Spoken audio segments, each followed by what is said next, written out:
Assalamualaikum warahmatullahi wabarakatuh. Nama saya Bella Masita Rizaldi. Nama saya Liva Jani, nomor absen 7.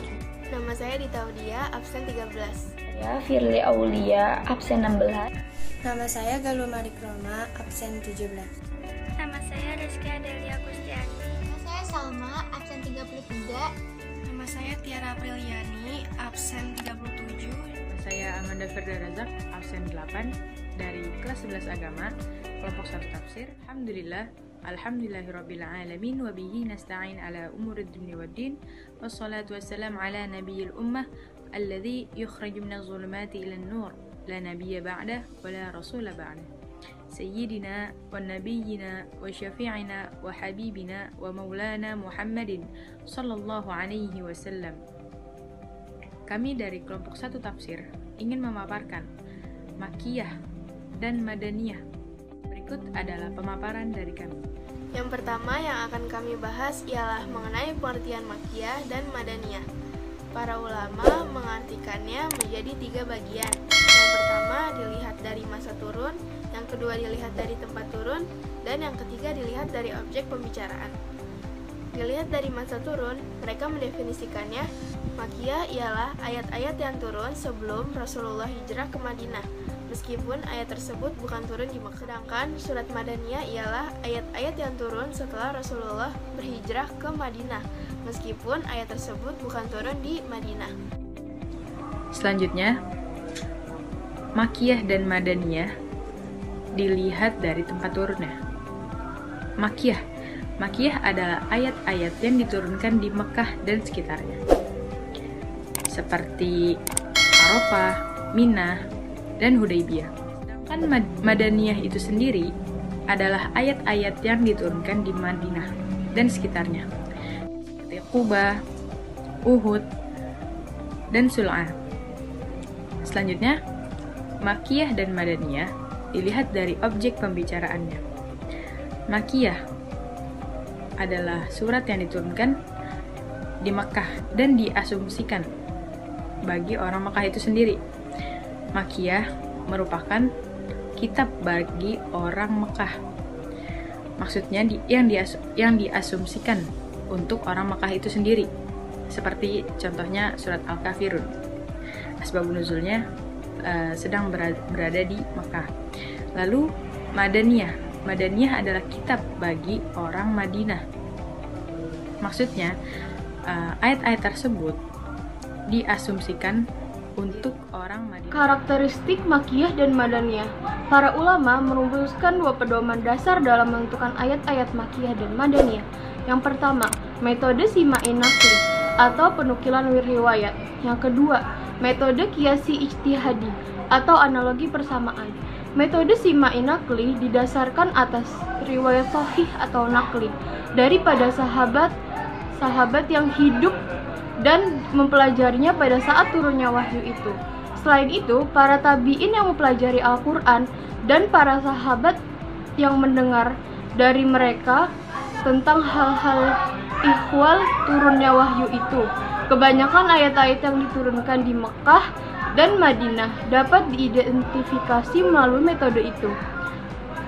Metode Qiyasi Ijtihadi merupakan langkah lanjutan dari metode pertama, yaitu ketika sudah tiada lagi riwayat yang menjelaskan apakah suatu ayat atau ayat termasuk Makkiyah dan Madaniyah.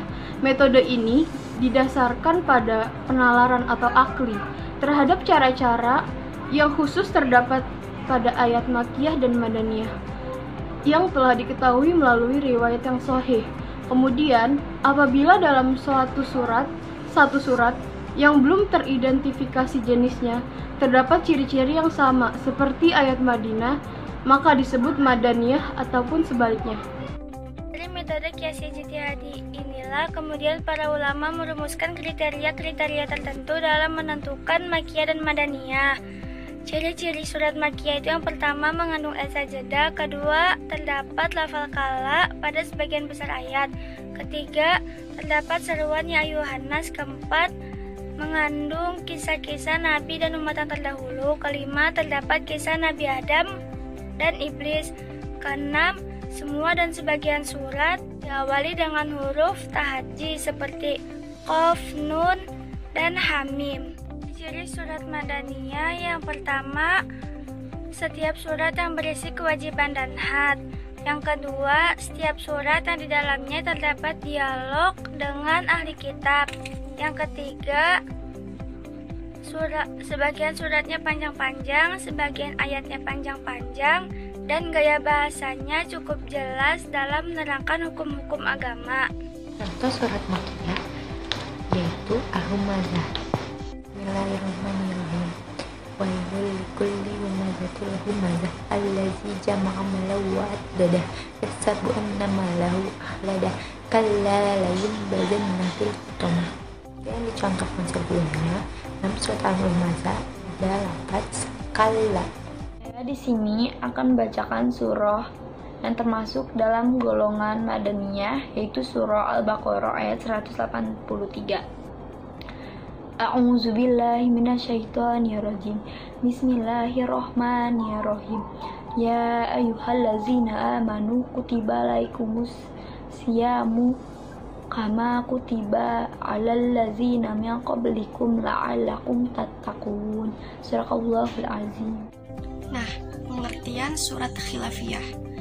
Khilafiyah sendiri ini memiliki arti perbedaan pandangan antara para ulama mengenai suatu persoalan hukum. Nah, jadi pengertian surat khilafiyah ini adalah surat yang masih diperselisihkan atau dipersoalkan oleh para ulama. Contoh surat khilafiyah yaitu selain dari surat Makkiyah dan Madaniyah. Hikmah mengetahui surat Makkiyah dan Madaniyah. Yang pertama itu untuk dijadikan alat bantu dalam menafsirkan ayat Al-Quran, sebab pengetahuan mengenai turunnya ayat tersebut dapat membantu memahami dan menafsirkannya dengan tafsiran yang benar. Yang kedua, meresapi gaya bahasa Al-Quran dan memanfaatkannya dalam metode dakwah menuju jalan Allah Subhanahu wa Ta'ala. Sebab setiap situasi mempunyai bahasa tersendiri. Yang ketiga, mengetahui sejarah hidup Nabi melalui ayat-ayat Al-Quran. Sebab diturunkannya wahyu kepada Rasulullah SAW sejalan dengan dakwah dan segala peristiwanya dalam periode Mekah maupun Madinah.